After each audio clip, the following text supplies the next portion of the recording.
Namaste everyone. Welcome back children. Children, the topic that we are going to take up today is about matter. First of all, what is matter? A simple definition of matter is that anything that occupies space and has weight is called matter. That means your air, water, soil, or anything that surrounds you is made up of matter. And today in this video session, we'll talk about matter and its different states. So let us take up our topic, states of matter, part 1. So children will cover this topic in three parts. In first part, we'll talk about the forms or states of matter, that is solid, liquid and gas. In second part, we'll talk about the changes in the forms or states of matter, and we'll talk about the processes like melting, evaporation, condensation and freezing. And in third part, we'll talk about the dissolving property of matter. In this video session, we'll take up the first part, that is forms or states of matter. First of all, let us define matter. Anything that has mass and occupies space is called matter. And we know that matter is divided into three parts, or matter has three states: the solid state, the liquid state, and the gaseous state. Now let us know more about matter. All objects around us, such as soil, water, air, are made up of matter. As we said, that anything that surrounds us is made up of matter. Our body itself is made up of matter. Matter, here we'll take up the example of water, exists in three states. We know that ice is the solid state of matter, water is the liquid state of matter, and water vapor are the gaseous state of matter. Let us take up the first state of matter, and that is solids. So let us take up the properties of solids. Solids have fixed shape, they have fixed size, and they have fixed volume. Now let us see some examples of solids. Pebbles, pencil, book, erasers are examples of solids. As children, as you can see here on in all these examples, they have fixed shape, size and volume. And now let us understand what makes them have this definite shape, size and volume, for which first of all we should understand that matter is made up of very tiny particles held together. It is basically the arrangement of particles that define their shape. So let us take up the arrangement of particles in solids. In solids, particles are packed very close to each other such that they cannot move around. For this reason, they have fixed shape, size, and volume and cannot flow. However, if force is applied to them, their shape can be changed, and examples of solids are the sponge, mattress, eraser, etc. So, as you can see here, they have closely packed particles. Because of this arrangement of particles, they are not able to move. They have a definite shape and size. So, if we recall the properties of solids, we know that they do not flow, they have fixed shape, fixed size and fixed volume.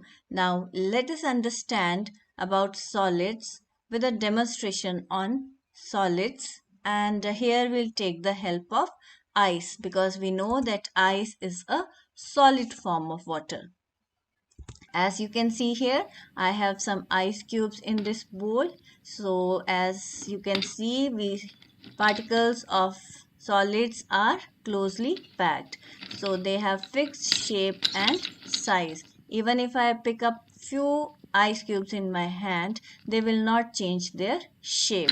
That is why we say that they have fixed shape, size and volume. So now after understanding solids, let us move on to the next state of matter, and that is liquid.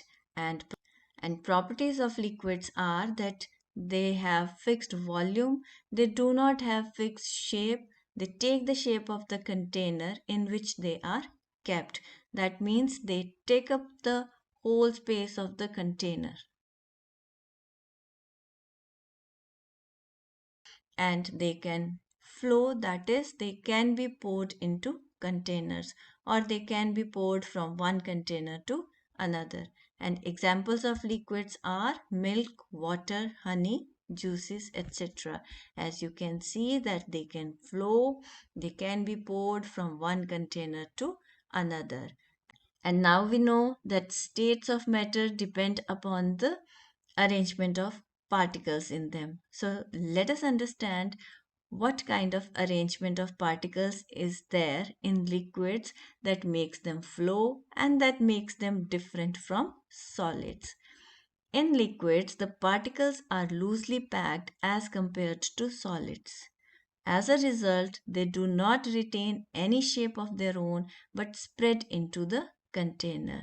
So, as you can see here, the arrangement of molecules or particles is different from what we saw in case of solids. So, they have loosely packed particles, they are not held together tightly. So this is the reason that they can flow and then they take up the shape of the container in which they are kept. So children, let us see the demonstration on liquid taking help of water. As you can see here, we have three glasses of different shapes and sizes. Now we'll pour water in each of them. And we know that liquids can be poured from one container to another. This is a property of liquids. And as you can see, that take up the shape of the container in which they are poured. So we say that they have a definite volume. That is, they will take up a particular amount of space in each container, but they do not have a definite shape or size. So, children, after liquids, let us take up another state of matter, and that is gases. And if we talk about the properties of gases, gases they do not have fixed volume, that is, they do not occupy a fixed space in the container. They can be compressed and expanded very easily. They occupy the volume of the container, that means they occupy the whole space in the container in which they are kept. They do not have fixed shape or size, that is, they take all the available space in the container. They flow by themselves in all directions, right? And examples of gases are air, water vapor, etc. As you can see here, this is a very common phenomena which you see in your kitchen as well. The water, when it is heated, it gives rise to steam or water vapors. So this water vapor is another form of actually gas. And we all know we inhale oxygen gas and we fill balloons with air, which is also a gas.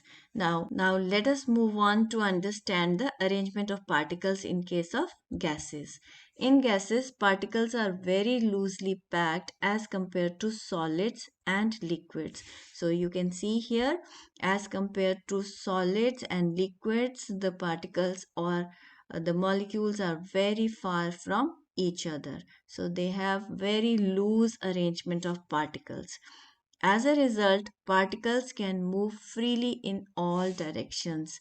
So, since they do not have closely packed molecules, so these molecules or particles they occupy all the free space in the container. They can be compressed or expanded easily. So let us take up the term compressed first. So first of all, let us see that all these particles are moving freely in this container. That means they are occupying all the space of the container. Now, if we reduce the size of the container, then what will happen? These particles they will come together and they will fit into that small space. That means that we can put them in smaller space by reducing the size of the container, or we can say by putting pressure on it from different sides. Now, as far as expansion is concerned, again, When you will increase the size of the box, they will again occupy all the space in the box. That means they will expand or they will flow in all directions. That is why we say that they flow easily. So now let us see the demonstration on gas taking help of water again. So here I have this steam inhaler, and this is the jar of this steam inhaler wherein I have put some water.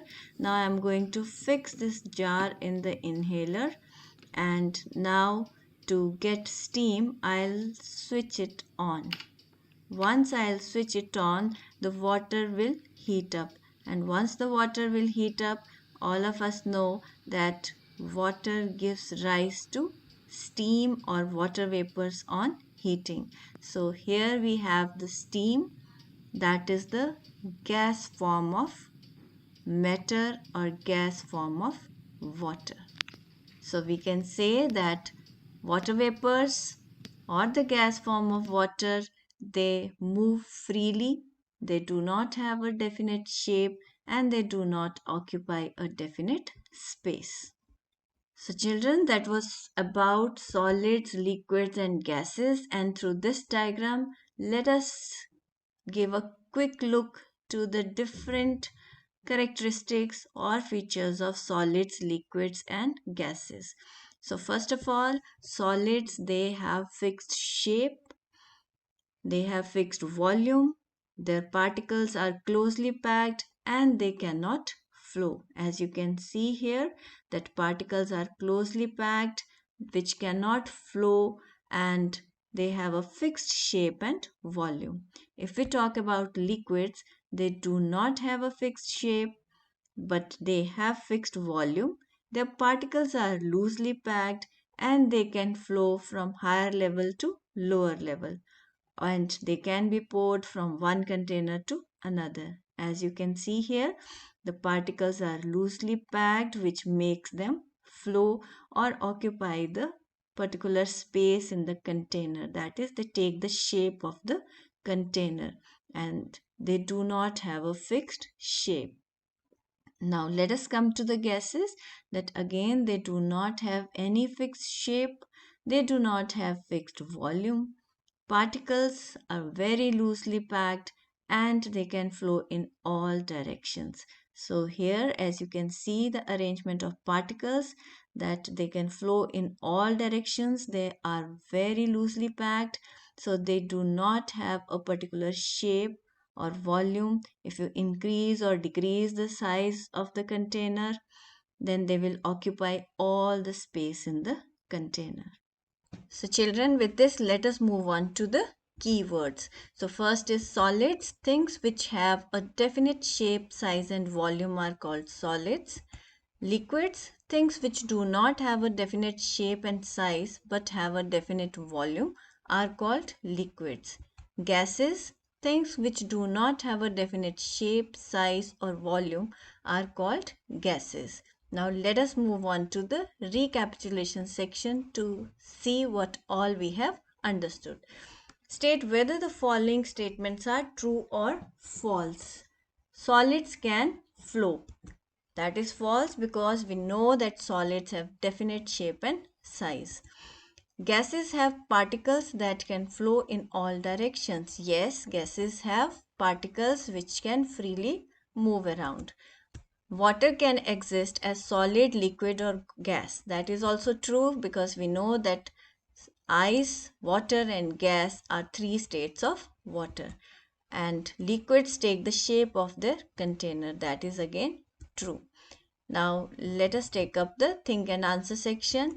Name the three states in which matter exists. What are the properties of solids? Write short note on liquids. And I hope after going through this video session, you are able to answer these questions. So that with this, we come to the end of today's session. And in next session, we'll talk about the changes in the states of matter. How the three states, that is solid, liquid and gases, they convert from one form to another. Until then, take care of yourselves.